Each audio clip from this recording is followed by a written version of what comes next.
राज्य शासनाने लाडक्या बहिणी योजनेतील अपात्र महिलांची नावे रद्द करण्याचं काम अंगणवाडी सेविका यांना दिलंय।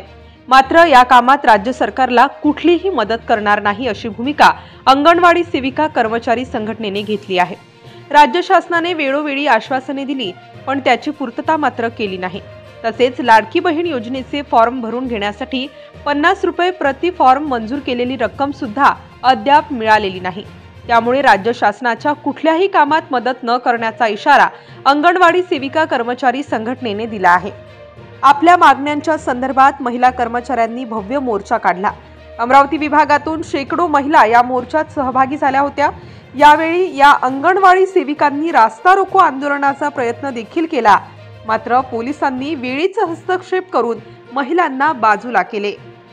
मागील जानेवारी महिन्यामध्ये राज्य सरकारसोबत 4 बैठका झाल्या आणि 4 बैठका झाल्यानंतर त्या ठिकाणी सुप्रीम कोर्टाने जे आदेश दिलेले आहेत त्या आदेशाप्रमाणे या ठिकाणी अंगणवाडी कर्मचाऱ्याला ग्रॅज्युटी द्या ही आमची पहिली मागणी आहे। गुजरात हायकोर्टाने जो डिसिजन दिलेला आहे अंगणवाडी कर्मचारी शासकीय कर्मचारी दर्जा देण्यात यावं यासाठी आणि सरकारने दिलेले आश्वासन दरमहा पेन्शन अंगणवाडी कर्मचाऱ्याला द्यावं, आजारपणाच्या रजा द्याव्यात, ह्या 4 प्रमुख राज्याच्या मागण्या आहेत आणि इथल्या काही बऱ्याचशा स्थानिक मागण्या आहेत। महाराष्ट्रामध्ये कुठेही नव्हे तेवढा त्रास अमरावती जिल्ह्यामध्ये होत आहे आणि पोषण ट्रॅकर नावाचा हा जे संकल्पना आहे ही सर्वात चांगली संकल्पना शासनाची इथून राबवली जात आहे। लाडक्या बहिणीची योजना या महिलांनी फॉर्म भरून यशस्वी केली, मोठ्या प्रमाणात लाभ मिळवून दिलं आणि त्या ठिकाणी लाभ मिळवून दिल्यानंतर देखील या महिलांना कुठल्याही प्रकारचा मोबदला त्या ठिकाणी दिला नाही आणि त्या स्थानिक प्रश्न जे आहेत 14 प्रश्न त्यामध्ये त्या संदर्भातला हा मोर्चा आजचा आहे।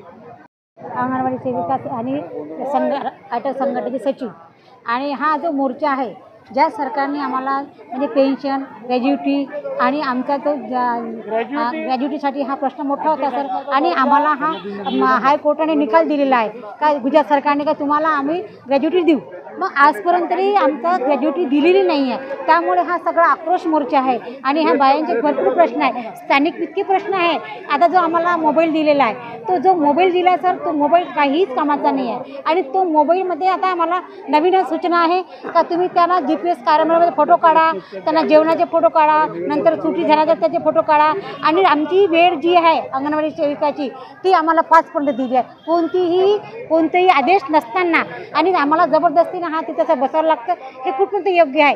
जे सरकारने आम्हाला जे त्यांनी शासन निर्णय द्यावा आम्हाला अंगणवाडीची वेळ जी आहे आमची त्या वेळेतच आम्ही वेळेचं आम्हाला GR द्यावा, आम्ही त्याप्रमाणे ते आपली अंगणवाडी उघडू, नाही तर विनाकारण आम्हाला ती आमची अंगणवाडीची वेळ जुनी आहे 10 ते 2:30-3 वाजेपर्यंत तीच वेळ आम्ही कायम ठेवू आणि GPS कॅमेरामुळे आम्ही कदापि फोटो काढणार नाही आणि ह्या सरकारचा आम्हाला निषेध आहे। आणि आम्हाला जे सिम दिलेले आहेत ते सिम असे दिले पाहिजे की ज्या ठिकाणी त्याचं रेंज आहे त्या ठिकाणी ते सिम दिलं आणि ती कुठेच कोण्या प्रकारची तिथं रेंज नाही आहे आणि सगळ्या अंगणवाडी सेविका मदतनीस पूर्ण अडथळा निर्माण झाला आहे आणि कोणतं काम करावं कोणतं काम नाही करावं असं ह्या बायांचं म्हणजे महिलांच्या डोक्यात अनेक प्रश्न आहे आणि हे प्रश्न आमच्या सुटावं एवढं ह्यासाठी हा सगळा महामोर्चा आहे आणि हा मोर्चा आक्रोश आहे। मीरा रामलाल कैकवास, संघटना जिल्हा सचिव।